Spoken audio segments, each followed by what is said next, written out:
Hello. In this video, we will be exploring various ecological systems that take place in Laurie Provincial Park in Nova Scotia.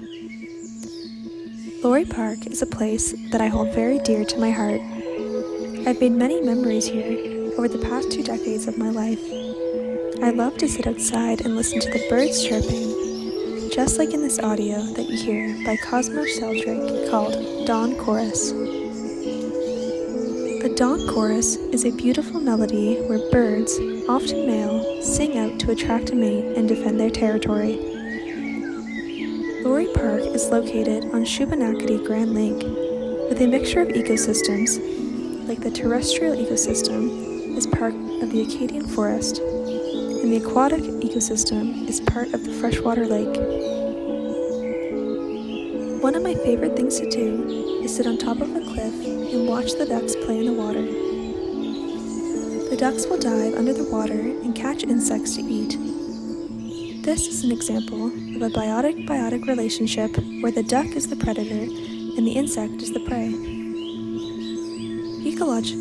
Ecologists study all sorts of environmental factors to help keep us safe, like pollution.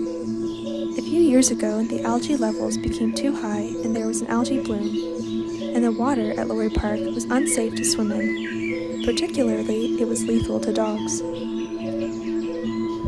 This is a case of eutrophication. Blue-green algae are microscopic, plant-like organisms that occur naturally in ponds, rivers, lakes, and streams. Factors that contribute to algae blooms are warmer weather, chemical runoff, change in pH, and change in nutrient levels.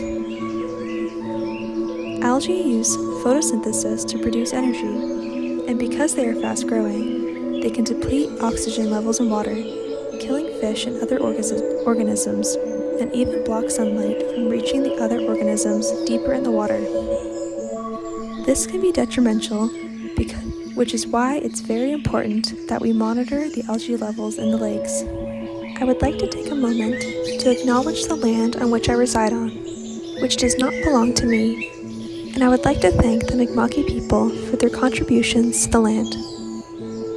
Two-eyed seeing is an Indigenous guiding principle that explains that we should see with 2 eyes.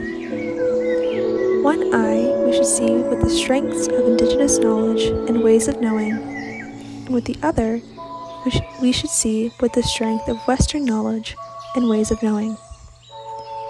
This is so important because neither way is better than the other. They are both important, and when we see the ways of both methods, we can obtain a deeper understanding of the land around us.